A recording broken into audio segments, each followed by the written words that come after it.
If you like this channel, you know that I drop weekly recaps every week, and during the regular season, my power rankings are included in them. This week, we have a video directed solely to the power rankings, so let's get right into it.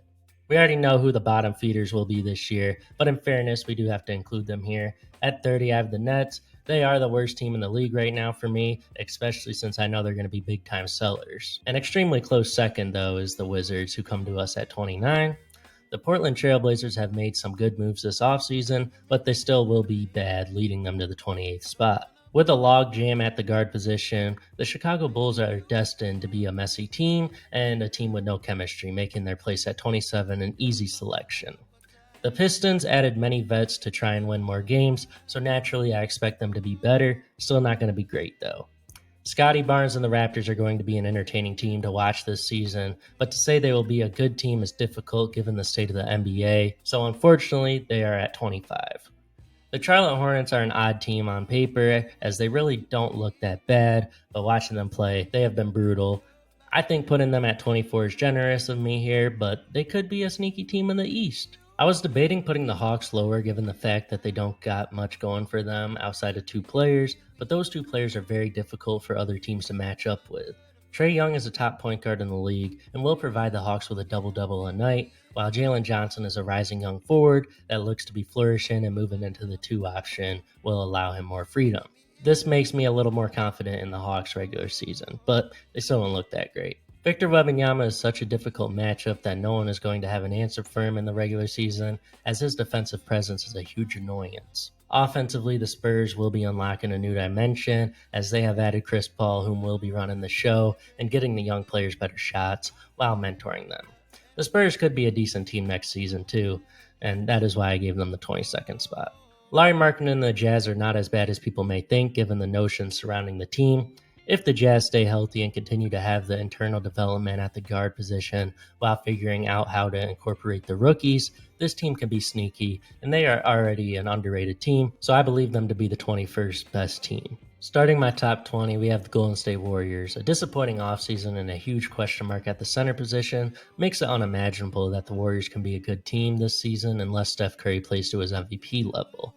I'm not saying he won't do that, but even with that, they probably will still be a play-in team at their best. The Clippers are a confusing team because we do not know what we are going to get from their 2 best players, as James Harden is inconsistent at this point in his career, while Kawhi Leonard is the biggest question mark in the league. Given the unknown surrounding this team, I have little faith in them despite adding solid depth pieces to replace Paul George.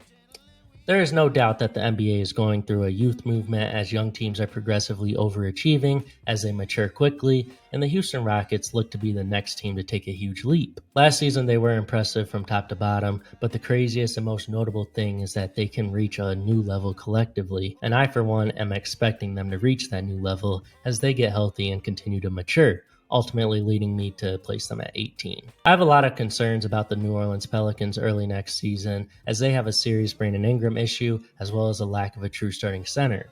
You must factor in the chemistry and that DeJounte Murray will need to develop with the team, which will take time, meaning that the Pelicans will be underachieving early in the season. But if they correct the issues, there is no question they can be dangerous. Putting them at 17 is definitely generous though. Speaking of issues, the Los Angeles Lakers come to us at 16. I'm willing to predict that the Lakers trade deadline will include them acquiring Brogdon and Valanciunas from the Wizards, but before then, it is hard to see this team being great to start. Sure, you have LeBron and AD, but the supporting cast has not been much help unless it is during the trade deadline. The Orlando Magic were a surprise team for many last season, but I just don't think they addressed their offensive issues enough for me to put them higher than 15.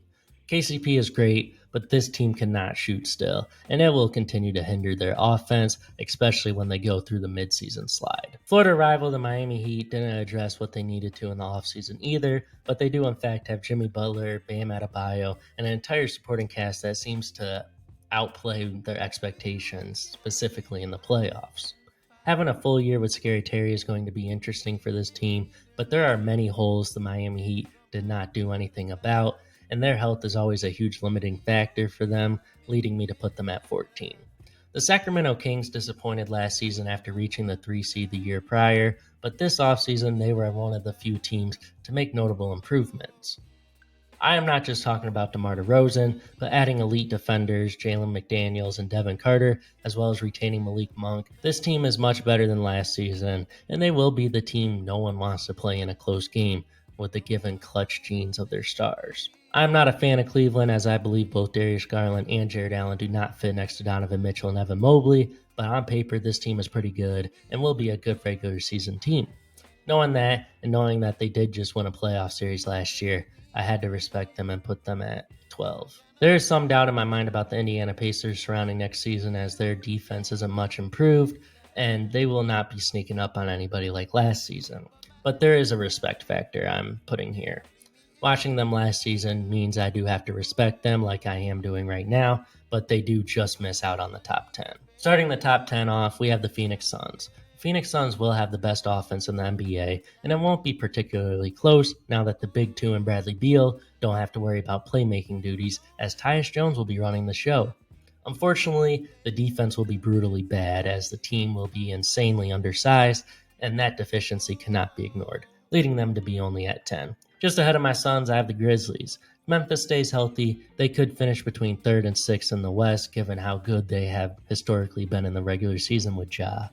But the injury concern and occurrence is already happening with key players, leading me to put them at 9 on the power rankings. The Denver Nuggets are in the midst of a massive fall off given their past 2 off seasons, and it is sad to see given the fact we were talking about a dynasty 2 years ago. Looking at them this season, Jokic is really the only thing that is going to continue to keep them afloat with other contenders, as he can carry the team in many different ways. There are many flaws with the team though, making their fall to 8 understandable and somewhat easy to imagine. The Milwaukee Bucks fall into a similar category as the Nuggets. I just feel that they have done more to address the issues that we are concerned about when discussing this team. They added some underrated players that will complement their stars well, and now that the team has had not just a full season, but a full off season to develop chemistry, this team will be much better, and the Bucks will undoubtedly be a contender in 2025. Unfortunately for the Bucks, the 76ers got better at every spot and are destined to be better than them in every regard. Paul George isn't even the biggest reasoning for why the 76ers are going to be elite. Rather, it is all of the high-level role players they added. And the depth of this team is going to be able to endure the injuries that are unfortunately going to happen.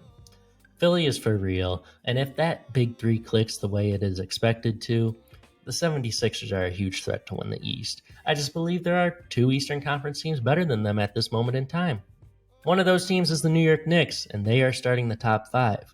The Knicks are going to be a terrible matchup for everyone that they play this season, but the question mark at the 5 position is so big that it may cost this elite team. If they address the center position and the entire center rotation for that matter, I would move this team up to 3, but until then, I can't justify having them higher than 5, no matter how great they look outside of the center position. At 4, I have the Timberwolves, who I am expecting to finish as the 1 seed in the West this year. The defense of this team is way too good now, especially when you come to the realization that Cat is finally embracing that side of the floor, but the offense is just not consistent enough for one to instill much confidence in them. Anthony Edwards is great, but very inconsistent.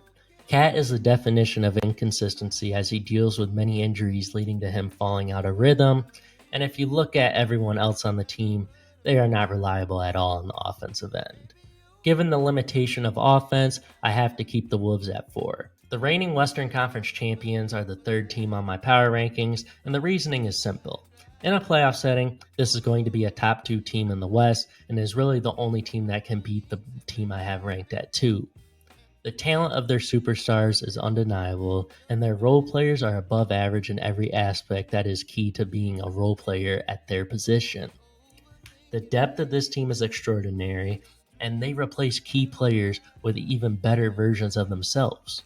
Don't underestimate them even if they have a below average regular season, because this team is a nightmare for everyone. The best team in the West is the Thunder, and the only team that can stop them is the Mavericks. If the Mavericks and Thunder do not meet and OKC stays healthy, they will walk into a finals appearance this season, as they fixed every issue they had last year and matured even more.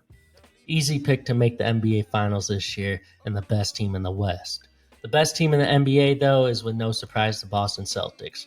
Sure, there is some alleged drama surrounding this team, but realistically, this team is just too talented to not win games even on horrible days. They should still be the favorite, and they will continue to be a nightmare matchup for everyone that crosses their path. I hope you all enjoyed. If you want to watch my top 25 NBA players video or my position rankings, the position rankings are on the playlist on the screen, and the top 25 players is the video. Y'all stay safe. Have a good one. Bye.